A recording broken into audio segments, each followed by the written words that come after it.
Hi hello ಎಲ್ರಿಗೂ ನಮಸ್ಕಾರ. Welcome back to my channel. ನಾನು ರಮ್ಯಾ. ಇವತ್ತಿನ ಒಂದು ರೆಸಿಪಿ ದೋಸೆಗೆ ಪಲ್ಯ ಚಟ್ನಿ ಯಾವ ರೀತಿ ಮಾಡೋದು ಅಂತ ತಿಳಿಸ್ಕೊಡ್ತೀವಿ.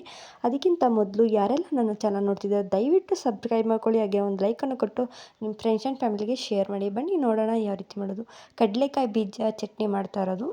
ನಿಜವಾಗ್ಲೂ ತುಂಬಾ ಟೇಸ್ಟಿಯಾಗಿರುತ್ತೆ ಈ ಚಟ್ನಿ. ಇದನ್ನು ಚೆನ್ನಾಗಿ ಫ್ರೈ ಮಾಡಿಕೊಂಡು ಇದನ್ನು ಚೆನ್ನಾಗಿ ಸಿಪ್ಪೆಲ್ಲ ತೆಗೆದು ನಾವು ಕ್ಲೀನಾಗಿ ರೆಡಿ ಮಾಡಿಟ್ಕೋಬೇಕಾಗುತ್ತೆ. ದೋಸೆಗಂತೂ ಪರ್ಫೆಕ್ಟ್ ಆಗಿರೋವಂಥ ಚಟ್ನಿ ಅಂತಲೇ ಹೇಳ್ಬೋದು. ಅಷ್ಟು ಟೇಸ್ಟಿಯಾಗಿರುತ್ತೆ. ಇದನ್ನು ನಮ್ಮ ಅತ್ತೆ ನಮಗೆ ಹೇಳ್ಕೊಟ್ಟಿದ್ದು.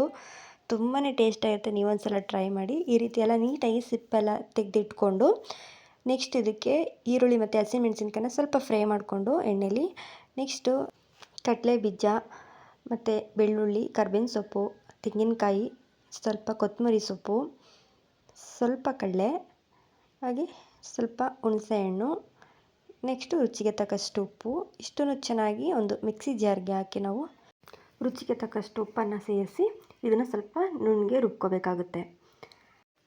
ಸಾರಿ, ವಿಡಿಯೋ ಮಾಡಬೇಕಾದ್ರೆ ರುಚಿ ಹಾಕಿರೋದು ಮಿಸ್ ಆಗಿದೆ. ನೀವು ರುಚಿಗೆ ತಕ್ಕಷ್ಟು ಉಪ್ಪನ್ನು ಹಾಕ್ಕೊಂಡು ಚಟ್ನಿನ ರುಬ್ಕೊಳ್ಳಿ. ಎಣ್ಣೆಯಲ್ಲಿ ಫ್ರೈ ಮಾಡ್ಕೊಂಡಿರುವಂತಹ ಈರುಳ್ಳಿ ಮತ್ತು ಹಸಿಮೆಣಸಿನ್ಕಾಯಿನ ಸೇರಿಸ್ಕೊಂಡು ಚಟ್ನಿ ರುಬ್ಕೊಂಡಾಗಿದೆ. ನೆಕ್ಸ್ಟ್ ಇದಕ್ಕೆ ಒಗ್ಗರಣೆನ ಮಾಡ್ಕೋತಾ ಇದ್ದೀವಿ. ಸ್ವಲ್ಪ ಎಣ್ಣೆನ ಕಾಯಿಸ್ಕೊಂಡು ಸಾಸಿವೆ, ಉದ್ದಿನಬೇಳೆ, ಕಡಲೆಬೇಳೆನ ಹಾಕಿ, ಒಣಗಿದ ಮೆಣಸಿನ್ಕಾಯಿ, ಕರ್ಬೇವಿನ ಸೊಪ್ಪನ್ನ ಹಾಕಿ ಸ್ವಲ್ಪ ಹಿಂಗನ್ನು ಸೇರಿಸಿ ಇದನ್ನು ಒಗ್ಗರಣೆ ರೆಡಿ ಮಾಡ್ಕೋಬೇಕಾಗುತ್ತೆ. ನೆಕ್ಸ್ಟ್ ಇದನ್ನು ಚಟ್ನಿಗೆ ಸೇರಿಸಿ ಚಟ್ನಿ ಕೂಡ ರೆಡಿಯಾಗಿದೆ. ಪರ್ಫೆಕ್ಟ್ ಚಟ್ನಿ ಅಂತಲೇ ಹೇಳ್ಬೋದು. ತುಂಬ ಟೇಸ್ಟಿಯಾಗಿರುತ್ತೆ. ಇಷ್ಟು ಪಲ್ಯನ ಯಾವ ರೀತಿ ಮಾಡೋದು ನೋಡೋಣ.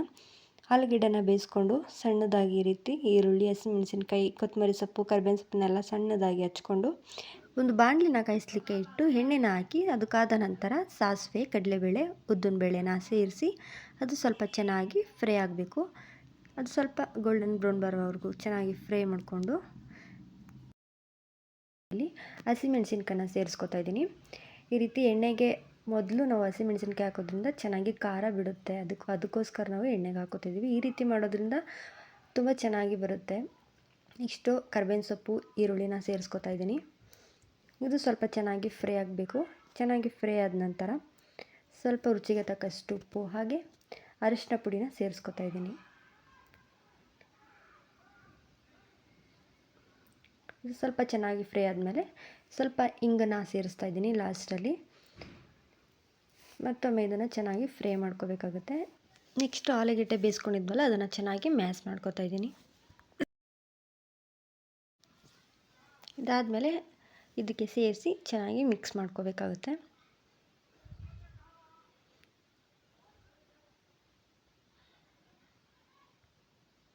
ಲಾಸ್ಟಲ್ಲಿ ಕೊತ್ತಂಬರಿ ಸೊಪ್ಪನ್ನ ಹಾಕಿ ಇವಾಗ ಆಲೂಗೆಡ್ಡೆ ಪಲ್ಯನೂ ರೆಡಿಯಾಗಿದೆ. ನೆಕ್ಸ್ಟು ಮಸಾಲೆ ದೋಸೆಗೆ ಸ್ವಲ್ಪ ಸಿಂಪಲ್ಗೆ ಖಾರ ಹೇಗೆ ಮಾಡೋದು ಅಂತ ನೋಡೋಣ.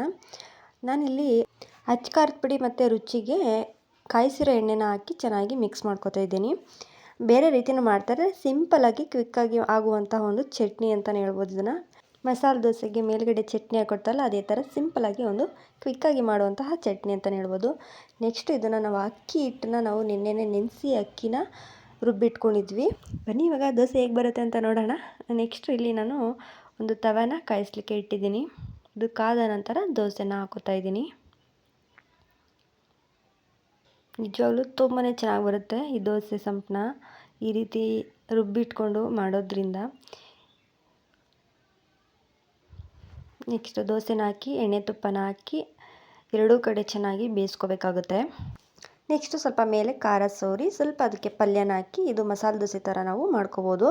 ಇಲ್ಲ ಅಂದರೆ ಪ್ಲೇನಾಗಿ ಕೂಡ ಮೇಲೆ ಖಾರ ಸೋರಿ ಅದೇ ಥರ ಸಿಂಪಲಾಗಿ ಈ ಥರನೂ ಮಾಡ್ಕೋಬೋದು.